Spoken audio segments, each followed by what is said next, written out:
Happy Sunday teman-teman Gibeon Youth. Mari kita memuji Tuhan dengan menyanyikan lagu ini bersama-sama.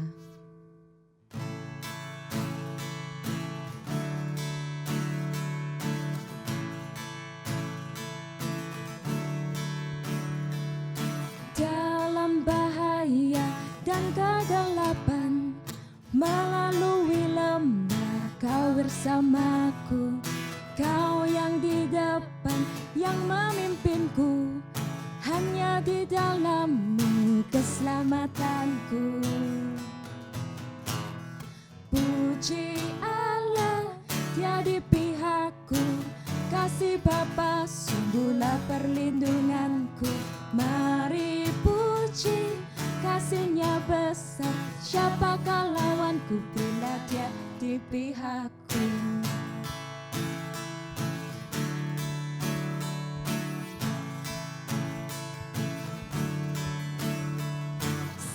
Ku tersandung, saat ku jatuh, saat ku jauh, kasih-Mu menggapaiku. Kau tak biarkan, Kau bersamaku, kasih anugerah-Mu yang menopangku.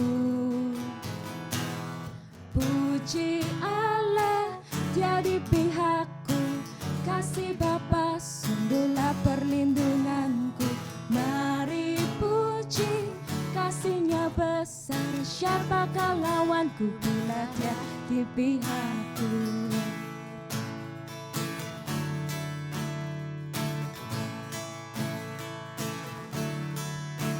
Tiada satu pun dapat pisahkan, maut taklah berkuasa. Dia beri Kristus bebaskanku, pegang hidupku. Tiada satu pun dapat pisahkan, maut taklah berkuasa. Dia beri Kristus bebaskanku, pegang hidupku.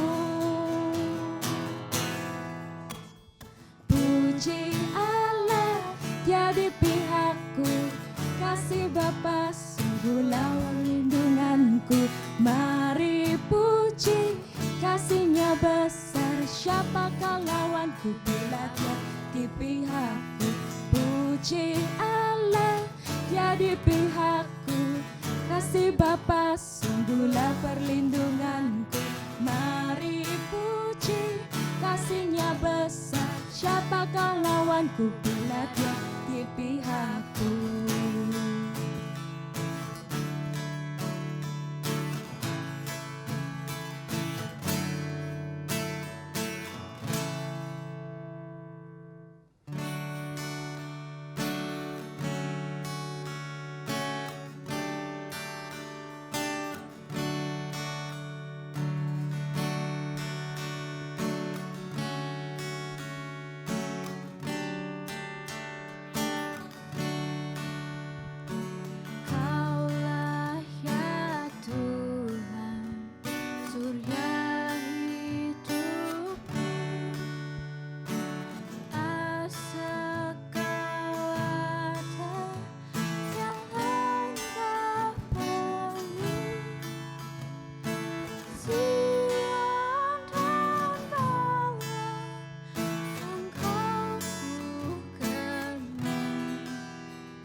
great light.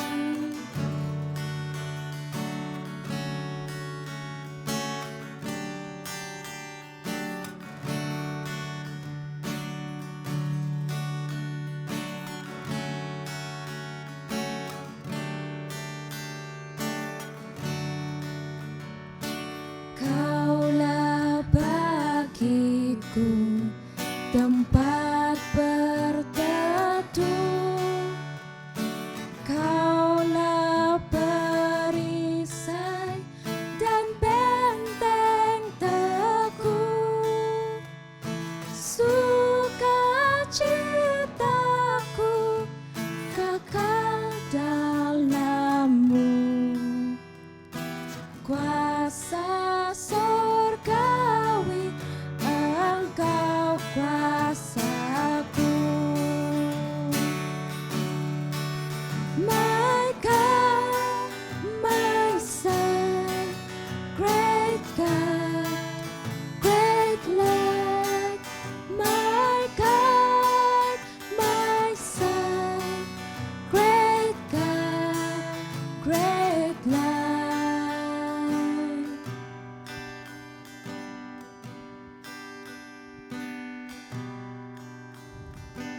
Tak ku hiraukan pujian fana, hanya Engkaulah pusaka berkah, Raja di sorga Engkau bagiku,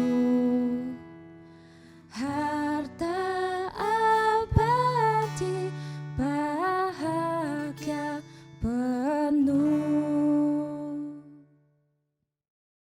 Halo teman-teman Gibeon Youth, selamat hari Minggu, happy Sunday buat kita semua. Aku berdoa setiap kita makin bertumbuh akan pengenalan akan Allah dan menghidupi Injil yang sudah kita dengar selama ini. Oleh karena itu aku terus mengingatkan kalian untuk membaca daily devotional dan aktif dalam komunitas supaya iman kita terus dibangun. Amin teman-teman. Mari kita tenangkan sejenak hati kita untuk kita mendengarkan firman Tuhan. Bapa di surga, kami mengucap syukur Tuhan atas kesempatan atas hari ini Tuhan. Kami masih boleh mendengarkan firman-Mu Tuhan. Biar kami nggak hanya mendengar saja, tapi kami menghidupinya Tuhan. Roh Kudus mampukan kami untuk menjadi pelaku-pelaku firman Tuhan. Pakai hidup kami juga Tuhan. Terima kasih Tuhan, di dalam nama Tuhan Yesus Kristus kami berdoa. Amin. Pada minggu lalu kita telah melihat bagaimana bangsa Israel secara tidak langsung menolak masuk ke dalam tanah perjanjian karena sebuah laporan yang mengecilkan hati dari 10 pengintai. Karena hanya 2 orang yaitu Yosua dan Kaleb yang memberi laporan positif. Dan akibatnya Tuhan memproses bangsa Israel di padang gurun selama 40 tahun. Tuhan mendidik bangsa Israel dengan cara berputar di padang gurun selama 40 tahun. Itu adalah sebuah konsekuensi yang harus dialami oleh bangsa Israel. Karena mereka tidak tahu berterima kasih atas pemeliharaan Tuhan. Tapi Tuhan begitu sabar atas bangsa Israel. Padahal mereka berulang-ulang melakukan dosa dan kesalahan terhadap Allah. Bahkan Allah tetap setia dan menyediakan apa yang dibutuhkan oleh mereka. Tetapi hati mereka tetap mengeluh dan tidak sabar. Mereka tidak berubah. Pertanyaannya adalah berapa banyak dari kita juga sering mengeluh dengan keadaan yang kita alami. Berapa kali kita tidak percaya akan penyertaan Tuhan dalam hidup kita. Bukankah kita juga mirip ya teman-teman ya dengan kondisi hati orang Israel pada masa itu. Aku ingat kalau dulu zaman-zaman sekolah ya, aku selalu mengeluh. Aku ini masuk sekolah yang gak bagus, aku masuk sekolah buangan. Aku gak suka di sini, fasilitasnya jelek, kurang bagus. Andai aku bisa sekolah di tempat A, pasti aku lebih punya banyak ilmu, pasti aku lebih maju. Tapi lucunya teman-teman perhatiin, ketika aku bertemu dengan teman yang bersekolah di tempat lain yang dianggap baik dan tempat itu dianggap favorit oleh kebanyakan orang, tetap aja temanku itu juga mengeluh dengan keadaan sekolahnya. Kurang inilah, kurang itulah. Jadi aku menyimpulkan problemnya itu bukan bukan di mana kita berada. Ya memang tempat kita memang tidak sempurna, tapi problem terbesarnya adalah kondisi hati kita. Seringkali kita kurang mengucap syukur dan kita seringkali mengeluh. Dan judul sermon hari ini adalah The Promise of God Provision, janji Tuhan akan penyediaan. Teman-teman, sebelum masuk lebih dalam, aku ingin memberikan sebuah ilustrasi singkat. Teman-teman pasti tahu bahwa kalau kalian di sekolah, kalau kalian pelajaran geografi, kalau melihat sebuah peta, tepat di bawah Pulau Jawa itu ada benua Australia. Dan di sana ternyata ada sebuah pulau kecil bernama Christmas Island. Dan jarak pulau tersebut dari Pulau Jawa kurang lebih 360 km. Bayangkan kalau ada orang yang ingin berenang dari Pulau Jawa ke Christmas Island. Pertanyaannya, apakah orang tersebut bisa selamat sampai ke pulau itu? Faktanya adalah, sekalipun orang itu telah berlatih begitu keras, berenang dan lain sebagainya, olahraga, tetap aja orang itu tidak bisa berenang di lautan lepas sejauh 360 km sekali tempuh. Itu adalah sebuah ketidakmungkinan. Aku yakin sebelum setengah jalan, orang tersebut sudah pasti kelelahan, kedinginan, bahkan ombak di tengah lautan pasti makin besar. Dan aku yakin orang tersebut akan mati. Belum lagi kalau ada pemangsa atau ikan buas yang ada di lautan lepas. Tapi lain cerita jika orang itu menyeberang menggunakan perahu atau kapal menuju pulau itu. Besar kemungkinan orang tersebut akan sampai di pulau itu dengan selamat.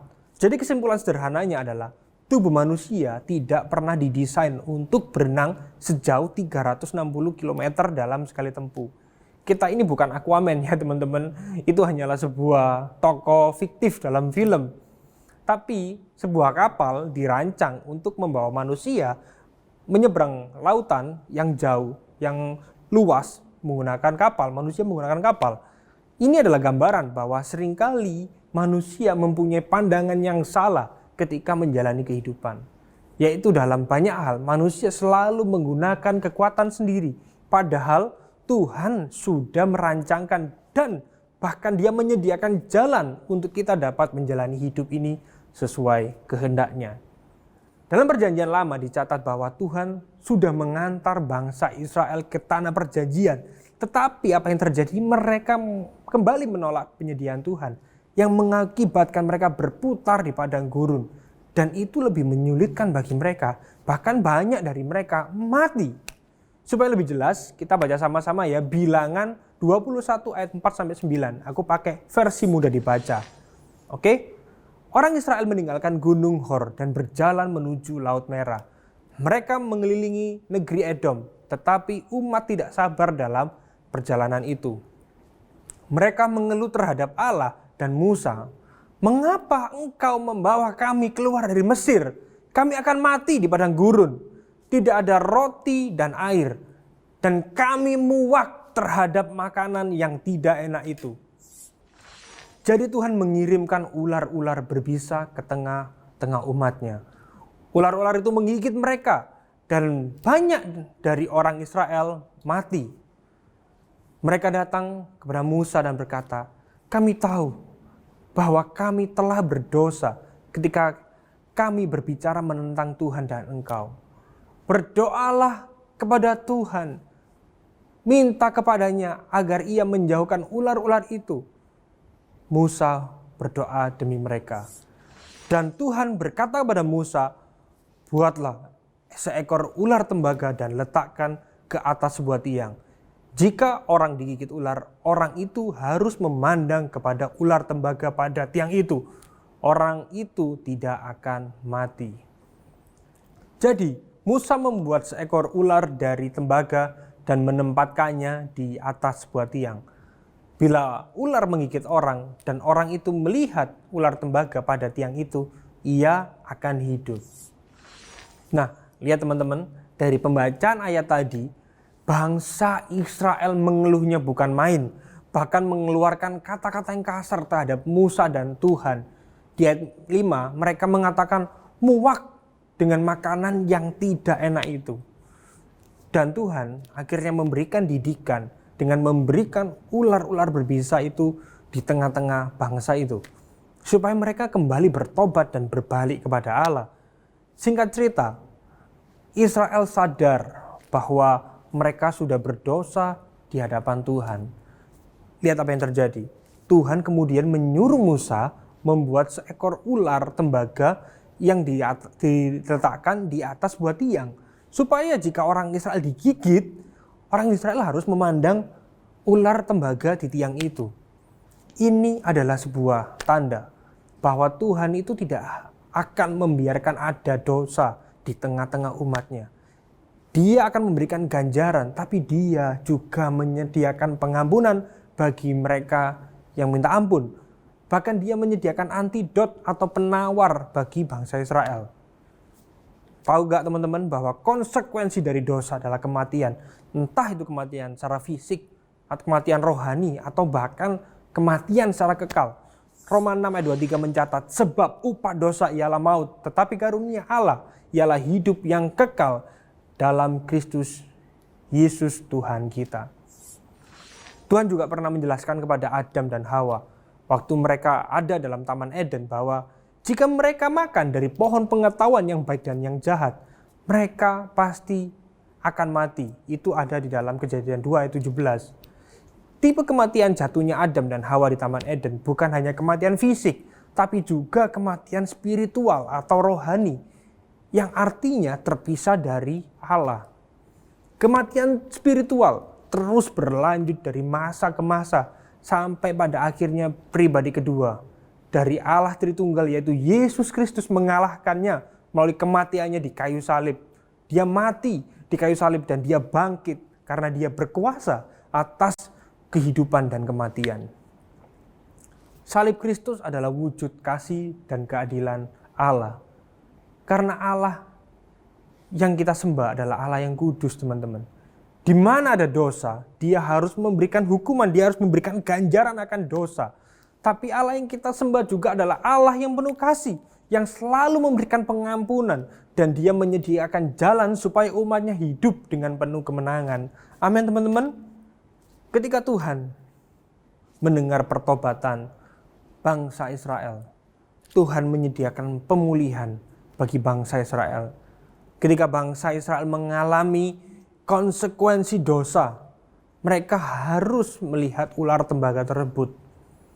Kata untuk yang dipakai melihat dalam bahasa aslinya, yaitu bahasa Ibrani, artinya itu bukan sebuah menatap biasa sekilas atau memandang langsung seperti itu, tapi melihat di sini adalah memandang dengan seksama, yang artinya adalah memandang dan memusatkan perhatian mereka sepenuhnya dengan hati yang tulus dan yang bertobat kepada Allah.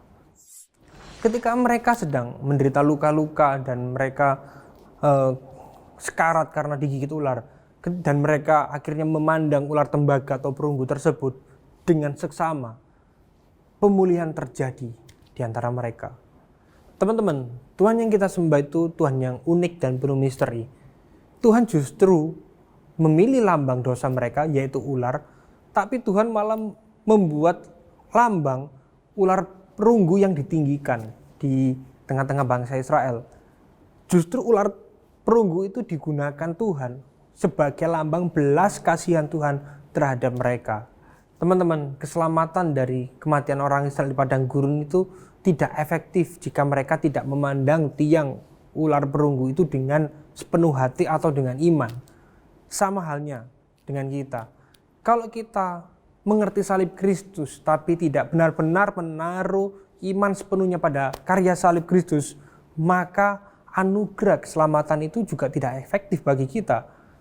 Anugerahnya itu benar-benar efektif jika kita menaruh iman dan kepercayaan kita sepenuhnya hanya kepada Kristus. Kita perlu percaya bahwa Dia telah menyelesaikan segala-galanya bagi kita, teman-teman.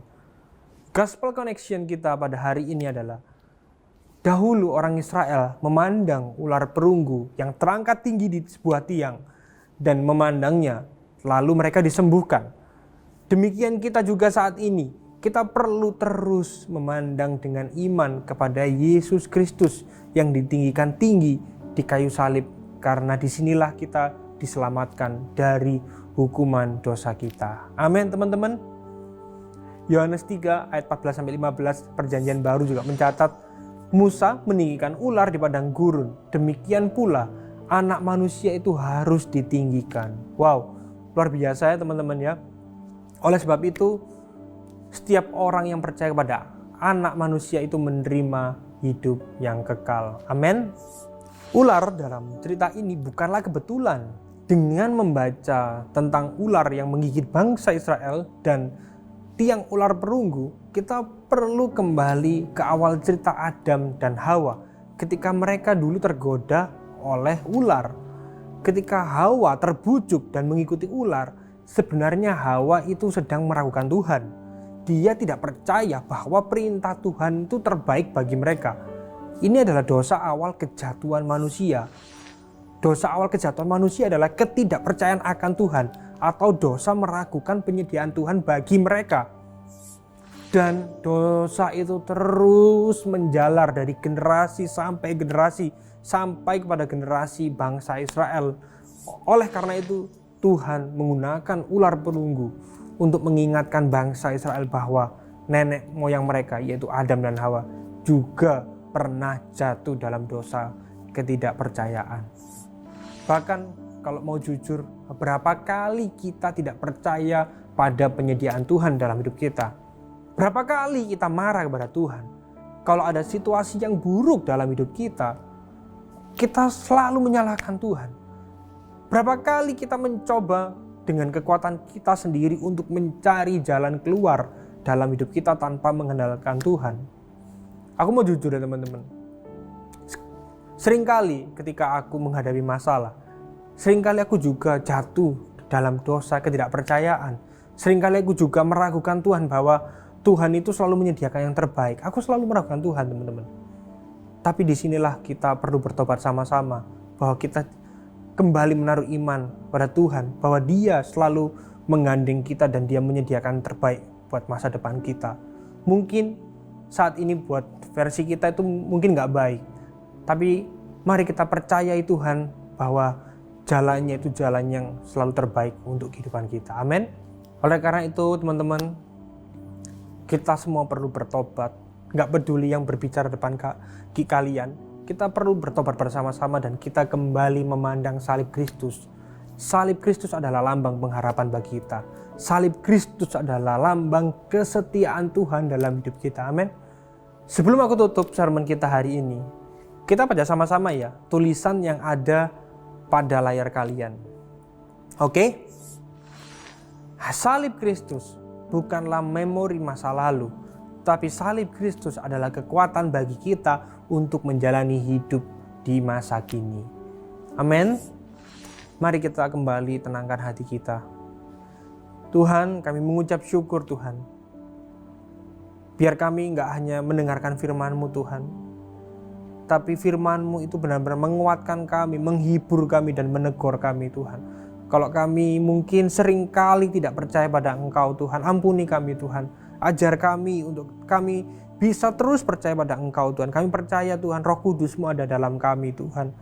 Roh Kudus-Mu itu yang akan menguatkan kami, membuat kami makin hari makin mengenal Engkau secara pribadi Tuhan. Apapun yang kami alami saat ini, kesulitan apapun, kami percaya semuanya ada dalam rancangan-Mu dan kedaulatan-Mu Tuhan. Biar kami rest Tuhan, kami tenang Tuhan, karena hidup kami ada dalam tangan kasih-Mu. Kami gak perlu khawatir, kami gak perlu meragukan Engkau Tuhan, kami gak perlu marah terhadap Engkau Tuhan, karena Engkau begitu baik dalam hidup kami Tuhan.